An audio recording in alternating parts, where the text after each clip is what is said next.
मैं ये जानना चाहता हूँ कि अमीश त्रिपाठी को ऐसे विषय चुनने के पीछे क्या वजह थी? बहुत-बहुत धन्यवाद पुष्पेंद्र जी। और इतने उदार तरीके से आपने इंट्रोडक्शन दिया है मुझे कि मैं तो मतलब अ, अभी क्या बोलूं। नहीं, यू आपने डिजर्व इट, यू आपने डिजर्व इट, यू डिजर्व आपने लेखक को इस कटघरे पे खड़ा कर दिया है कि शब्द ही वो खो गए। इट। नहीं, बहुत बहुत धन्यवाद आपका। तो नमस्ते।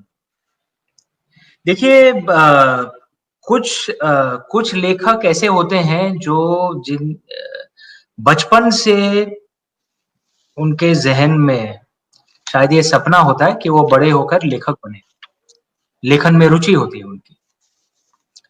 मैंने कभी ऐसा नहीं सोचा था बचपन में। मेरे जो स्कूल कॉलेज के मित्र हैं, और कुछ आसार भी नहीं दिखाए थे मैंने कि भाई मैं कुछ क्रिएटिव बंदा हूँ। मैं तो पूरा पढ़ाकू था बहुत। तो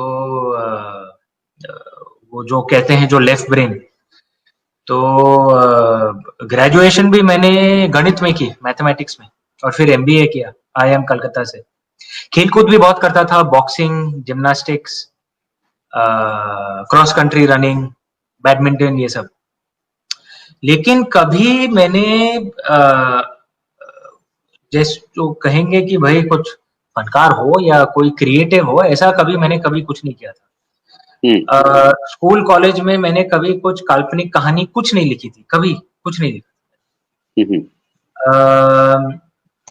पढ़ता बहुत था मैं, बचपन से पढ़ने की बहुत आदत है।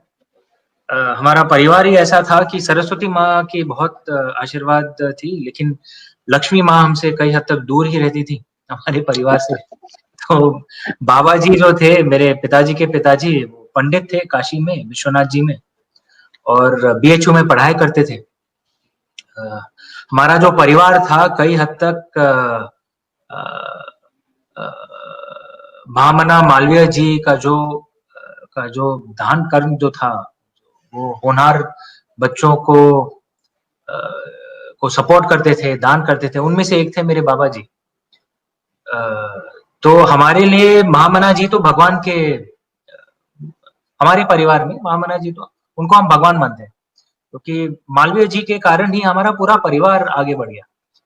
क्योंकि बाबा जी पढ़ लिख गए, और उसके कारण उनके जो 8 बच्चे थे वो सब पढ़ लिख गए, आगे बढ़ गए।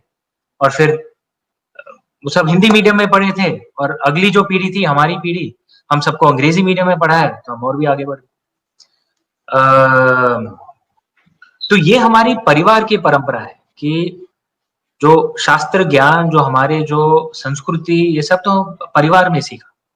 स्कूल में क्योंकि हमारे माँ बाप, हम 4 भाई बहन हैं, और हमारे माँ बाप, आप तो जानते हैं वो जमाना ऐसा था कि भाई हुनर जितना भी हो आप में, लेकिन अगर अंग्रेजी कमजोर है तो कठिनाइयां होती थी वेरी नौकरियों वेल में। सेड। हमारे माँ बाप का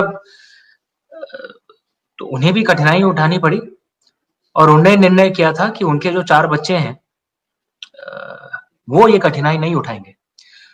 तो हम चारों को उनने कॉन्वेंट स्कूल में भेजा, ऐसे स्कूल में भेजा जो उनके आप कह सकते हैं कि उनके सामाजिक स्तर से, उनके आय के स्तर से बहुत परे था, बहुत ऊपर था।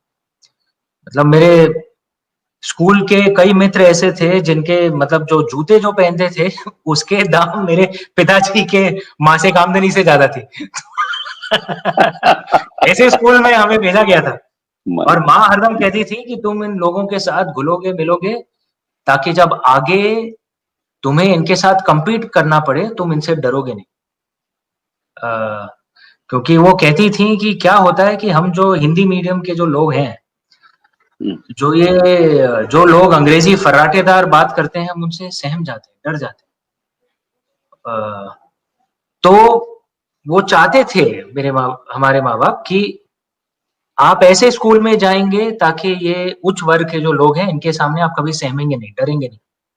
लेकिन घर में वही भारतीय माहौल होगा, घर में हम अंग्रेजी पंथी नहीं बर्दाश्त करेंगे। घर में हम, इसलिए मैं आपसे बड़े आराम से हिंदी में बात करता हूँ, क्योंकि घर में हम हिंदी में बात करते थे।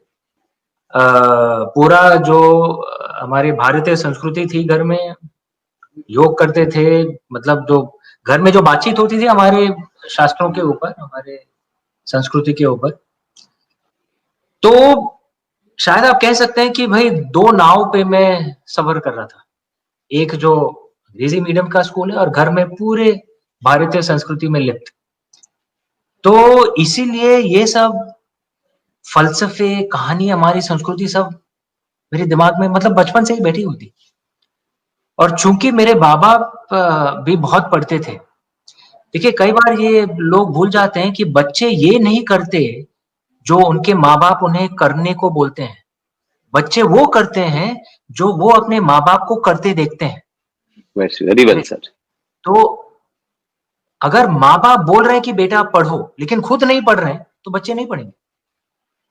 लेकिन अगर बच्चे देख रहे हैं कि माँ-बाप जो भी फ्री टाइम है किताब उठा के पढ़ना शुरू कर देते हैं, तो बच्चों में भी वो बचपन से आदत पड़ी जाती है। तो हम चारों भाई-बहन में भी ये आदत है बचपन से, किताबें बहुत पढ़ते हैं। तो ये सब ज्ञान था करीब कहीं पीछे दिमाग में, क्योंकि बाबा जी पंडित थे, पिताजी के साइड से ग्रैंडफ़ादर, और नानी वो भी एक टीचर थीं। तो ये सब पूरा जो माहौल था और पढ़ता बहुत था, तो सब ज्ञान तो था। लेकिन ये कहना कि भाई ज्ञान है तो इसका मतलब आप अपने आप ही ये 400-500 लंबी किताबें लिख देंगे, 400-500 पेज की लंबी किताबें लिख देते हैं, ऐसा नहीं होता है। ये तो वही हो गई कि भाई आपने अगर किसी को पनीर और प्याज और मसाला वगैरह दे दिया, वो खुद ब खुद पनीर दो प्याज़ा बहुत उम्दा बना लेगा, ऐसा नहीं होता है। ऐसा नहीं। तो वो ज्ञान जो था वो कहानी में तब्दील कैसे हुआ, जब मैंने कभी लेखन के कुछ लक्षण नहीं दिखाए थे बचपन में। मैं जानता हूँ कई लोग मेरे ऊपर हँसते भी हैं जब मैं ये कहता हूँ, मुझे कुछ फ़र्क नहीं पड़ता। मैं मानता हूँ ये सत्य है कि ये सब शिव जी का आशीर्वाद है। क्योंकि इमॉर्टल्स ऑफ मेलुहा के पहले मैंने कभी कुछ नहीं लिखा था, कुछ काल्पनिक कहानी कभी कुछ नहीं लिखा था मैंने। और आज भी आप लेजेंड ऑफ सुहेलदेव की बात कर रहे हैं, जो मेरी हाल में प्रकाशित हुई सबसे नई किताब है। आज भी अगर मैं लिखता हूँ, मैं आज भी मतलब ठीक तरह से विश्लेषण नहीं कर पाता हूँ, एक्सप्लेन नहीं कर पाता हूँ कि भाई ये कहाँ से आ रही है कहानी, बस आ जाती है। तो मेरा मानना है कि भाई ये तो शिव जी का आशीर्वाद है, और जब तक वो चाहेंगे कि मैं लिखूंगा तब तक मैं लिखूंगा। अगर उन्हें आशीर्वाद बंद कर दिया तो ठीक है, बंद कर दिया। तो अगर आप पूछ रहे हैं कि ये कहानियां कहाँ से आती हैं, एक तो जरिया ये है कि जो मेरे कह सकते हैं पैदाइशी की खुशकिस्मती है कि भाई जो परिवार में था वहां पे उससे बहुत सीखा, ज्ञान पाया, लेकिन वो कहानी में तब्दील हुई शिव जी के आशीर्वाद के कारण, महादेव के आशीर्वाद।